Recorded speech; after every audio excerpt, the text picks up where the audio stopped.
भागवत जी कहती हैं, जिस घर में रोज सायंकालीन यत्र कीर्तने नैवो सर्व स्वार्थोपि लभ्यते, जिस घर में सायंकाल मेरे नाम का कीर्तन किया जाता है, उस घर की सारी जरूरत पूरे करने की जिम्मेदारी मैं उठा लेता हूं। मैं नहीं कह रहा, भागवत जी कह रही हैं।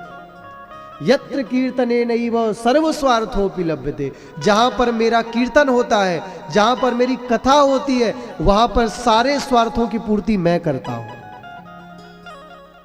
प्रेम से कहो राधे राधे। बात समझ आई? जो पढ़ने वाले स्टूडेंट हैं, जो बच्चे हैं, एक सुप्ति सुधाकर ग्रंथ है, उसमें वर्णन आया है विद्या तीर्थे विमल मतया। जो पढ़ने वाले विद्यार्थी हैं, जो स्टूडेंट हैं, आप भी स्टूडेंट हो, ये मत समझना।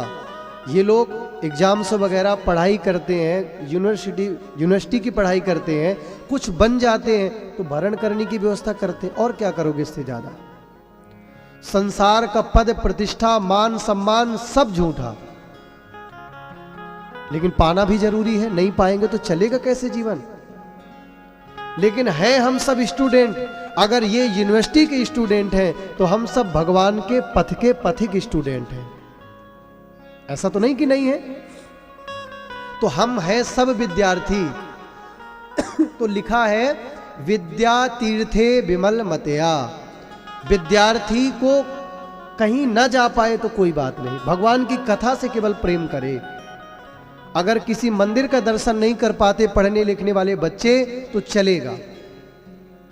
अगर किसी धर्म सभा पर नहीं जा पाते चलेगा, क्योंकि विद्यार्थी का तीर्थ है विमल मति से अध्ययन करना। क्या है? विद्या तीर्थे। अभी कोई जरूरत नहीं, अगर एक घड़ी के लिए नाम जब भी छूट जाता है तो चलेगा। हम ऐसे नहीं कि ये नहीं कहते धर्म के पक्ष में है, आओ, लेकिन यदि नहीं भी आ पाते हो और यदि आप अपने विद्याध्ययन को ही अपनी पूजा मानते हो तो चलेगा। विद्या तीर्थे विमल मतया। स्त्री का तीर्थ क्या है? लज्जा। गृहिणी का तीर्थ है लज्जा में रहना, लाज रहे उसके अंदर। नारी वही श्रेष्ठ है जिसको लज्जा है। साधु का तीर्थ है सत्य, सत्य बोलना। यह साधु का तीर्थ बताया गया है। साधु वही है जो सत्य बोले, स्त्री वही है जो लज्जा में रहे, और विद्यार्थी वही है जो अपनी विमल मति से विद्याध्ययन करे। ये 3 बात विशेष रूप से बताई गई है। तो दैहिक ताप हो या दैविक ताप हो या भौतिक ताप हो, अपने द्वारा किसी को प्रसन्न नहीं कर पाओगे तुम जीवन में, याद रखना। संसार का नियम है, किसी के लिए तुम मर मिटना, कितना भी कर लेना। एक छोटी सी गलती अनजाने में भी अगर तुमसे हो गई तो तुम्हारे किए कराए पर ऐसे पानी फिर जाएगा जैसे तुमने कुछ किया ही नहीं।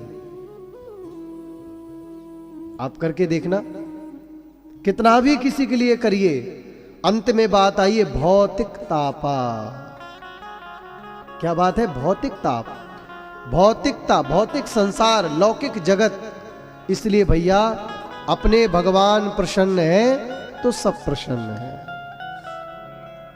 इसलिए एक नियम बनाइए, आपका मन मयूर भगवान के कथा रस का प्रेमी बनेगा। एक बात बताओ, जब आप किसी चीज के बारे में जानते ही नहीं हो तो मना तो करोगे ही ना। आप तो जानते हो, लेकिन आपकी आंखें, हाथ, कान, नाक, पैर ये नहीं जानते। आपको हम कोई बढ़िया सी सब्जी अभी खिलाएं, आपने उसका नाम ना सुना हो, ना खाया हो, ना जाना हो, आप कह दोगे बिना देखे, बिना स्वाद लिए भैया ले जाओ। तो पहले भगवान की कथा से सुनो, कथा को सुनो, प्रेम करो भगवान से,